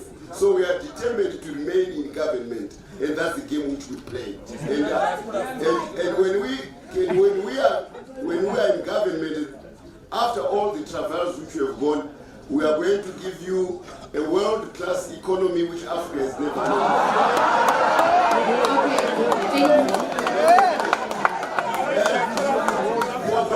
For those who don't want to believe, you can remain on the bystanders. But for those who are the electorate of Zimbabwe, who love a party which makes decisions and which changes the game, you follow us to prosperity. Those can be left ruminating about the past. We don't care about them. Sorry, can you let him respond, please? Order, please. Excuse me, sir. Please, let's not do this. Let's just put a because if one way so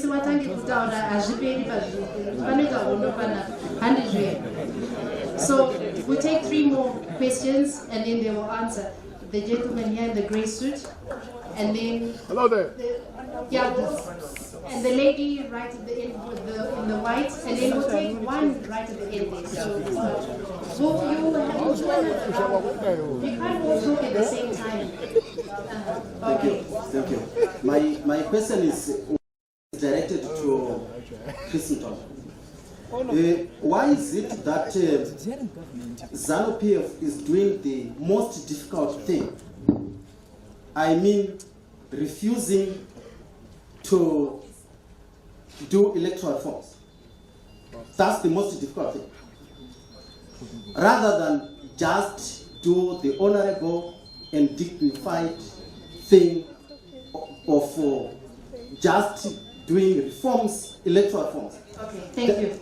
And the last contribution is, it's a word of caution, probably to ED. It's a word of caution to the president. We do have Mr. Chris here, who is the advisor to the president. And with the arrogance that he's displaying here.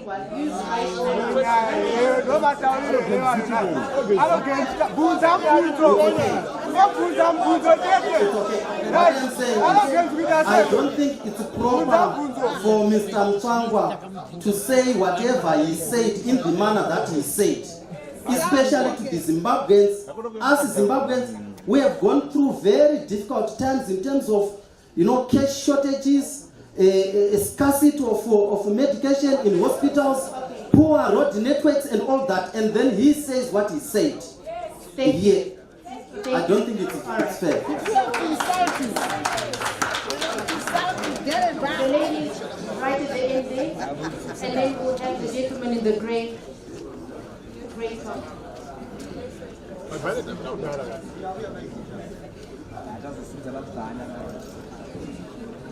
Please, can you make your questions short? Pamusoro vanoremekedzwa vose vari muno madzimai nemadzibaba. Ini mubvunzo wangu ndewe ordinary woman in the street. Dziri nyaya dzemari dziriko mazuva anedzi. Kana mari iyi iri kunzi iri kuwanikwa nevamwe vari kumira nayo mustreet vaine loads and loads of $100 manyowani, iwo mabhanki edu asiri kukwanisa kutipa mari iyoyo. Mari iyi vanhu havari kuiwana Khupe. Kwatiri kushayiwa access isuwo like ordinary women vari mustreet. Bvunzo wangu wakanangana navamutsvangu. Thank you. Okay, thank you. My question will be very short and precise to what we are talking about here.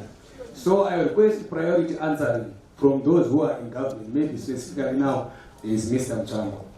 Can you please tell us why we cannot have all parties talking in the taxpayer's television, all parties talking in the taxpayer newspaper? Why can't we have that simple thing? How can you get an investor outside Zimbabwe? Why we cannot have that simple right to everyone? But they're talking. Alright,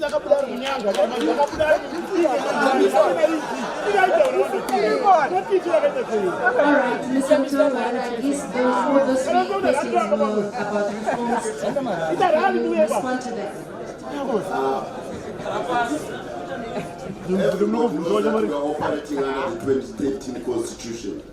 That Constitution, which has been held all over the world, was a product of mainly two ruling parties, MDC and ZANU-PF. And it was taken to the electorate for a referendum, and they approved it, the work which ZANU-PF had been central to. So ZANU-PF is actually the author of that Constitution. If you don't, and ZANU-PF had the majority of MPs in Parliament to approve that Constitution. Now, if you are going to put your head in the sand like an ostrich and refuse to accept that ZANU-PF is a part of reform in face of obvious realities on the ground, it's very sad. As we talk right now, bills are, a raft of bills are before Parliament on electoral reform. Zesni here can vouch for that. They know that the reforms are going to be presented to Parliament, of which the majority are ZANU-PF members. And if you think that action is not an act of reform, then I don't know where you live. Because we are dealing here with people in Parliament making votes for a particular constitutional change and saying no or yes. That is what is called democracy. Okay, Your judgments are here as individuals who have a gripe about ZANU-PF and you want to be angry about, you are free to that because this is a democracy. That's why ZANU-PF gave you that democracy. So I'm not offended when even you try to insult me over that, because that's part of the democratic process which we gave you. Okay. You can abuse it. Thank you, Mr. Mutsvangwa. Okay, I'm glad to hear Mr. Mutsvangwa saying he is not offended at the truth that people are expressing and the feelings that they're expressing. But, you know, sometimes when we talk about reforms, we also overlook the fact that we're trying to address a situation after the horse has already bolted the barn. Let's remember what happened at the beginning of the registration process. There was a limited number of registration centers which were issued. I actually went and sat for 8 hours in Bari to register. And the design, as far as I'm concerned, as a thinking person, is that there was a message that they wanted to send to the electorate about how difficult it was to actually register to vote. And then the blitz came. But by then, people had already convinced it's difficult to actually register to vote. In the meantime, ZANU-PF had an inside track on this. They were registering their people, and as Mr. Mwonzora also described, they were targeted places where BVR kids were actually sent. So, in some ways, electoral reform now comes when ZANU-PF has already registered a massive number of people who support it. And that is not to say that we must not have electoral reform, because once we have electoral reform, obviously it will impact future elections. What we need to do now is to also convince some of those people who have registered as ZANU-PF supporters that it is time for change, that they must actually have the courage, that, you know what, there is absolute, even just as, and I'm also glad to hear what Mr. Mutsvangwa is saying, you know, claiming, I'm glad to hear Mr. Mutsvangwa talking about, you know, crediting themselves with removing Mugabe. Well, that's actually good then, that these guys are saying, yeah, we know, we also need to have the courage to start afresh without Mugabe. Well, the Zimbabwean people also need to have the courage to start afresh with other people who are presenting other ideas. Doctor, before you come, we haven't heard from Dr. Musevenzi for some time. Do you have anything to add, especially on the issue of reforms?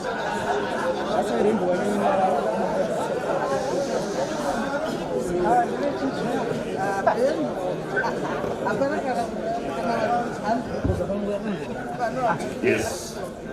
What I'm saying is that there is one thing that possibly people here are not seeing. We might think that people out there are still ZANU-PF. They are not. We need to move away from the same traditional belief that the rule of vote is ZANU-PF. It's not.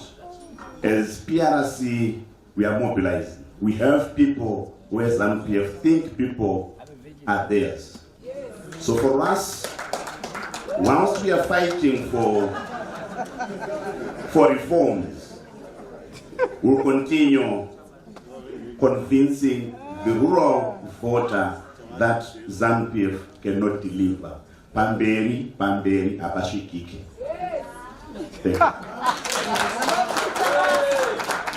Thank you. Pana amai vabvunza ndinofunga chinhu chakaipa kuti vanga vabvunza zvavo vamutsvangwa kuti ko iyo mari inombowanikwa mumastriti vanayo imomo vanoiwana kupi, ndivanani, vaitiza, asi ndichaansa nepandinogona.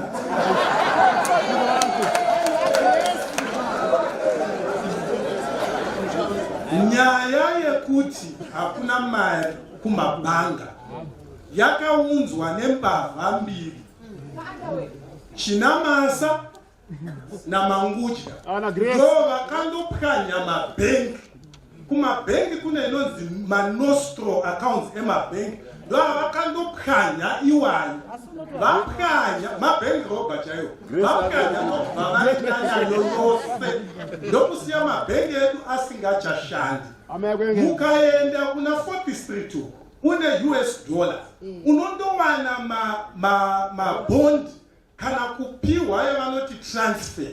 Matransfer yacho mukanyanyo kubvunza. Munotowana pane vamwe vanokudza kuti hatisati tapiwa nhasi makuseni. Vanopiwa nani? Vanopiwa kuReserve Bank. KuReserve Bank kune kambani yomwana wavamunangagwa inonzi Spartan Investment. Ndiyo inomhanyisa mabhangi, ndiyo inomhanyisa mabhegi. Inopiwa mabalance aya RTGS. Okay. Kana vachina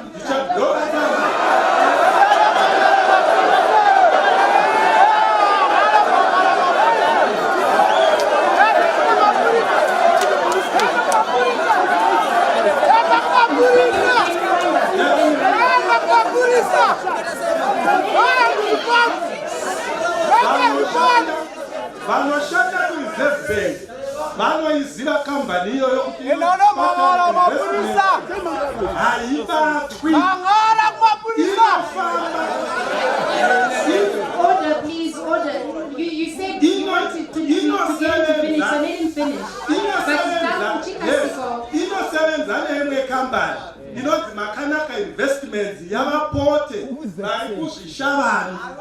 Information iyi hatiiwani kumwe, ine docket riri ku-Anti-Corruption Commission nekumapurisa. Mwana wakabatwa navamunangagwa votiza vachienda waiva mwana wavo anonzi Tairai David Munangagwa, ndiye Chief Secretary weSpartan Investment.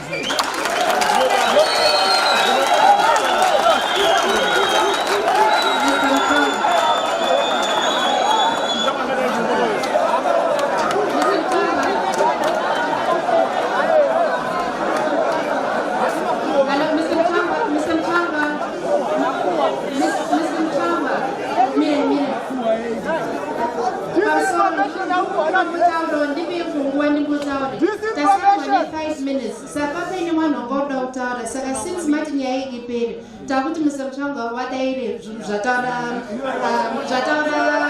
only take 2 questions because hatisina nguva handiti. Okay, Musevenzi.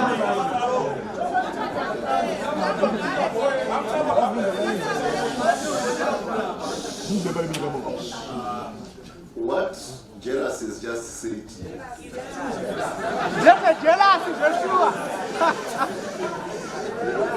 I'm going to give you a chance to answer. Please let him answer. I need to be very. You know, I have no particular obligation to come to a crowd which is unruly. Because I'm disciplined, I'm a soldier by nature. Okay. Yes. If violence, this is the nature of your audience, then I'm sorry we miss the chance for a decent debate. It's very important that we go to a debate of ordinary people. The accusations, if indeed they've got any basis of fact, they are very grave. I do hope that the gentleman who has made uttered those accusations and mentioned those names will get a chance, maybe will be offered a chance to defend them before the court of law. Yes.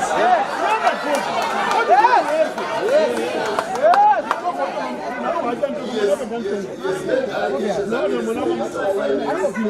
Yes, made allegations against the Central Bank. Some of these specific son, it is also mentioned that man who is the President of the Republic. These are very serious allegations. Hello, okay, all right, Mr. Mutsvangwa, we really look at that, Mr.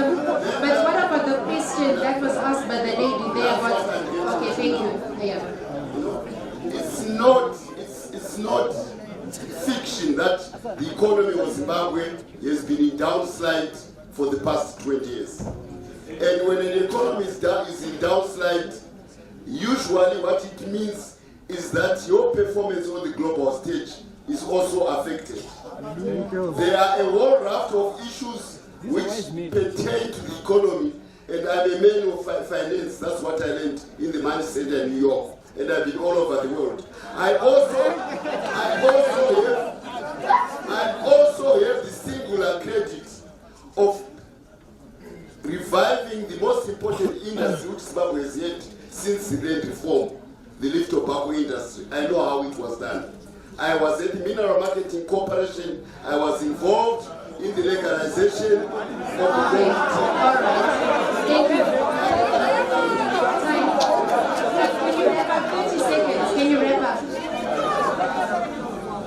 The conditions which led to our economic paralysis are precisely the issues which were addressed by removing the G40. What President Mnangagwa is doing about this economy has resonated with Wall Street. It has resonated with the City of London. It has resonated with Tokyo. It has resonated with the Milan Post. It has resonated with the Riyadh Sovereign Fund. He is going to deliver a modern economy. If you don't order this, it's your problem. Thank you.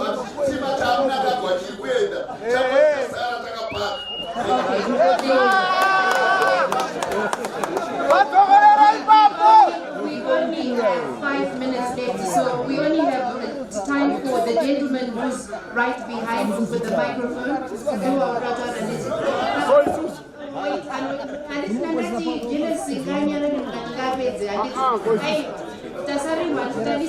We have to be out of this room at exactly 8 o'clock. So these are not my rules. So we're going to have more of these discussions. So let the gentleman be and then after that we'll just ask the parties to give us a final word. All right, thank you. Good evening, everyone. I guess you're saving the best for last. Right, generally 15% of Zimbabweans' population are people with disabilities. So my question was generally to all political parties. Do you have a quota for people with disabilities within your ranks, in leadership ranks? And secondly, what are you going to do to address people with disabilities concerns once voted into power? Do my questions. And mine, it's not a question as such, but it's a contribution to say, I think next time, Violet, when you are having such type of discussions, I think you should have someone who can interpret sign language. Why? Because a friend of mine was here, but because there is no one to interpret, he had to go back home. So I think as people with disability will feel being discriminated. We apologize for that. and we'll definitely do that next time. Thank you for that contribution. So, in your closing remarks, can you also respond to that question about people with disability? Let's start from Jealousy and then coming on. 1 minute, please, because we've run out of time. Okay, thank you. Before I would want to address the allegation that I made. These are not my allegations. They are contained in a docket that I did not create. It was created by the Zimbabwe Anti-Corruption Commission, and it was forwarded to the police. So, please, if you want any detail, go to the ZAC. If you think I'm breaking the law, I'm here available. I'm not afraid of you. I have a copy of the document. Thank you very much. I think we are in the process of making our manifesto, and I think that contribution about people with disabilities is very instructive. We are going to put that into consideration. But let me just say, as NPF, we are there to return the country to constitutionalism. We are also let them finish, please. We are also going to ensure that this country is open for business to Zimbabweans. We understand that this government is borrowed to the tune of 11 billion domestically. We owe 11 billion to domestic lenders and only 5 billion to external funders. So we are saying our people have demonstrated that there is capacity to lend money to this government, and therefore by extension have capacity to participate in this economy. We will open it to Zimbabwe. Thank you. Thank you very much. Let me start with the question of people with disabilities. In the MDC, we have what is called a disability council. It is headed by a Mr. Julius who is visually handicapped. And this disability council deals with disability issues. We now have a disability quota. We didn't prescribe the number because we did not know exactly how many they were in the structures. Number two, we also, in our candidate selection program, we do charge an application fee so that we are able to print the ballot papers for primary elections. People living with disabilities are exempted from that fee. So we are trying our best to make sure that these people are catered for. And from the statistics that we had from Mr. Mutsvangwa, about 2 million people have a disability. And some of the disability manifests itself even in able-bodied people, because disability is not only physical, it can be mental as well. As Zimbabweans, we must be serious. As Zimbabwean political parties, I didn't fear anyone here. As Zimbabweans, we have a positive duty to make sure that we deliver our people from poverty and misery. Our people are wallowing in poverty, they are wallowing in misery. They want us leaders to be serious in addressing their grievances, in addressing their fate.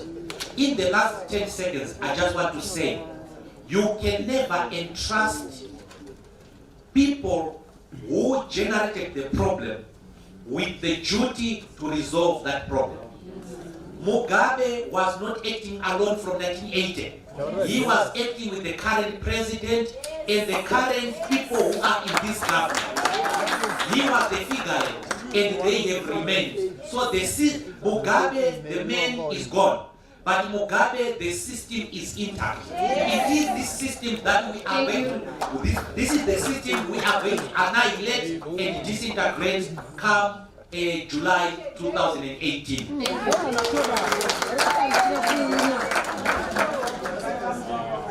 Thank you, Violet. Responding to the issue of disability, yes, we have a portfolio dealing with that. We have a person responsible in the study committee with issues of disability. In our structures throughout the whole country, we have leaders at the constituency level and provincial level who are also living with disabilities. So I think we are trying our best to cater for people with disabilities. As Rainbow Coalition, we believe that we have got answers to deal with the current problem in Zimbabwe. But our main focus is on elections. Elections are one at the polling station, they are one at the ward level, and we have to deal with that. 1,958 wards and more than 10,000 polling stations. And that's where the answers are. And that's where our eye, effort, and focus should be. Thank you. Yes. I want to concur completely with the last statements that the issues are well decided in the polling stations. And that's where ZANU-PF is focused on. And you shall see with the result. Not all this, the other noise which we hear about, polling stations. Number two, I am very touched by the question of disabilities. It is a constituency which troubles me because the biggest contribution to disability in Zimbabwe was the war, and most of those victims are war veterans. Even extending to the mental disability, we went through a difficult period, and somebody just wants to be disdainful about it like this gentleman. I'm sorry about it, but I'm talking about people who really suffer 37 years into independence from the wounds of the war, from the napalm which was rained upon them, from grenades which exploded in their feet when they tried to cross the border. Sorry, can you let me finish, please? So that question is very pertinent. I empathize completely with it.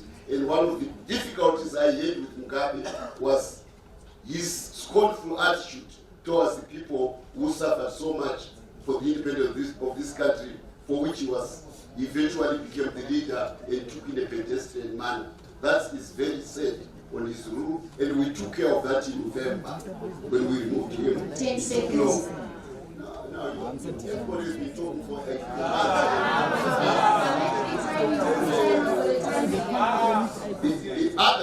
other issue I'm going to. He says that I feel we can raise money locally. You cannot build a power station on local capital, a model power. You cannot build infrastructure on local capital. That was when Mugabe failed completely. We need to go to the capital markets of the world to get money to this country. We want to build this country in the original instance. And Mnangagwa, as the president, has reached out to that constituency. You cannot be scornful to a constituency which will give you the infrastructure which will change your life. So we are focused on ease of doing business, and we are going to make sure that Zimbabwe is the optimal destination of foreign direct investment on the global stage. If you don't believe it, you are going to see the result. And that's why we support for ZANU-PF, because it delivers the results, including the November one. Thank you. Thank you very much. Before I respond to the question, I just want to say to Mr. Mutsvangwa, you said the issue of people with disability really touches your heart, and I thought that it is only proper for me to raise this issue, that there are still people living with disability who are living in the streets. There are still people living with disability who are evicted today and are still staying outside who have been helping with tent and food stuff. We have not seen you there actually assisting them. Yet some of you have got 4,000 stands. And the Minister of Social Welfare, the audacity to come there and try to buy them off with $500 and actually try to take them far away from the place where they were staying. So if you are really empathetic, since you've got a government which is running this country, I am kindly requesting you to ensure that those 4 men who are still staying in the streets are actually housed as soon as possible. Thank you.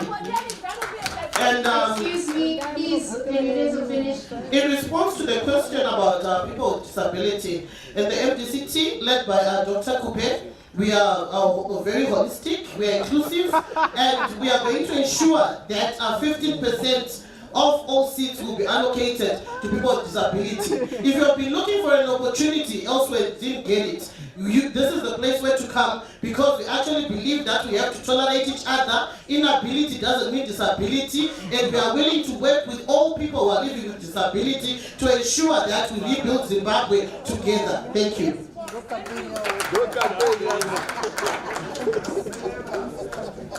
Well, that question that has been asked by my brother is something that we should really seriously think about. We, as the Build Zimbabwe Alliance, we are a new political organization, as you know, but what we have actually committed ourselves to do is to protect and promote the constitutional rights of every single Zimbabwean. Because if you read our constitution, you actually see that there is a lot that it talks about when it comes to disabilities, but implementing some of the things that are in our constitution has not been done. So we are committed to make sure that we reflect what is in our constitution as well in terms of providing for the disabled community. Let me just say this in terms of my message to the Zimbabwean people. I think for a long time, and I think Dr. Makoni spoke about that, we have been afraid. Even there are some people who are in here, and some of them are standing in this side of the room, who are even sending some threatening messages to my phone. We are not afraid of you. We are not afraid. The CIO is actually a state organization. If you go into our constitution, it's a crime for people from the CIO to threaten people on partisan grounds. And it doesn't matter who you target. You can target an individual who is up here. These things are going to come and haunt you one day. You are not going to get away with it. It's rubbish when Zimbabweans gather together to put our heads together to talk about solving the problems of our country, for people try to intimidate anyone. 90% unemployment will still be there even if you are CIO and you actually try to threaten people not to say. People are suffering. In 1980, a person who was born in 1980 is 37 years old today. And some of those people have never had jobs, have never owned cars, have never had the luxury to actually live in the Sheraton Hotel, which we now know to house a lot of CIO people. We know that. They don't have that luxury. So we're not afraid of you. You can threaten, you can say whatever you want. We will take our Zimbabwe back.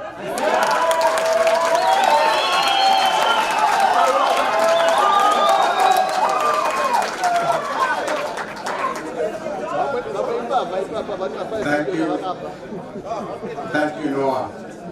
We need to constantly... Hello, can you let him finish, please? Thank you. We need to constantly remind ourselves that we will not succumb to the instrument of intimidation and fear.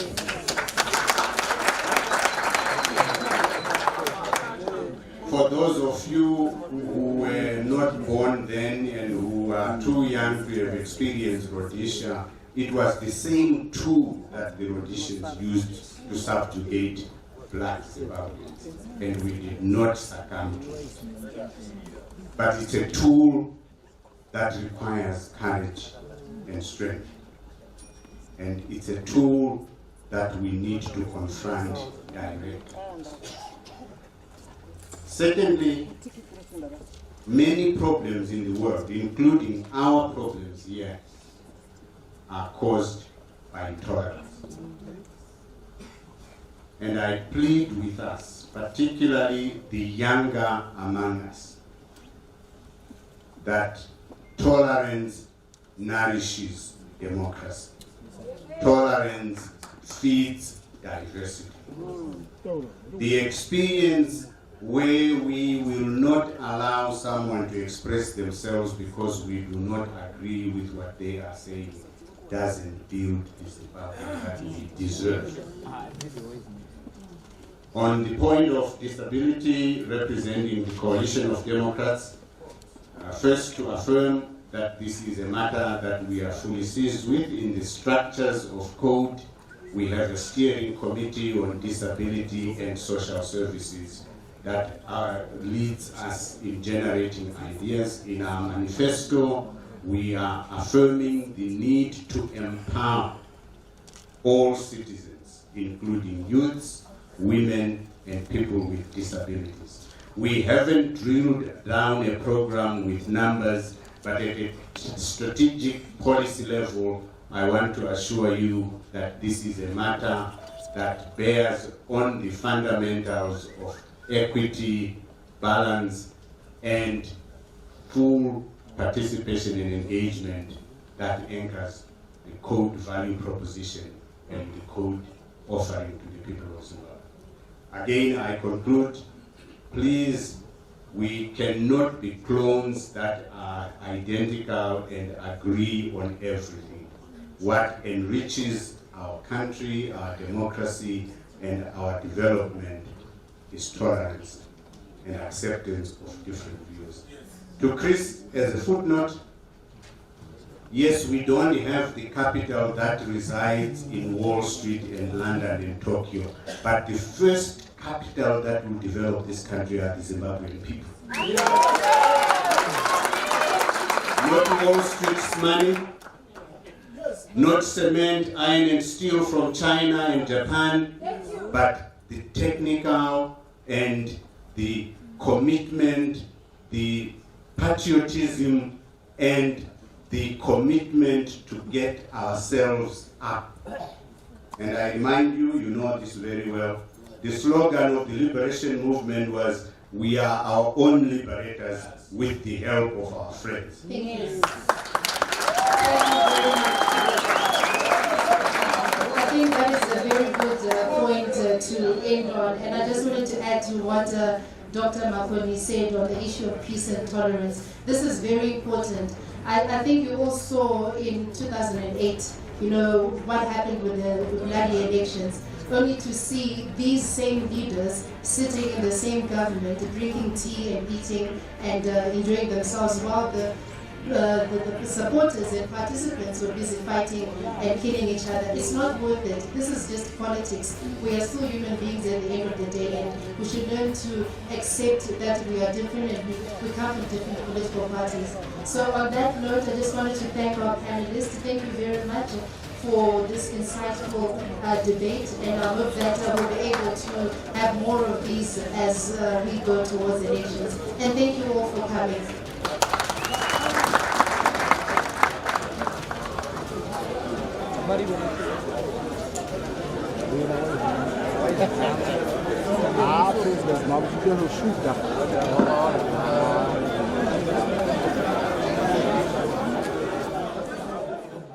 That's Making Elections Make Sense, brought to you by ZANU, Zimbabwe Election Support Network.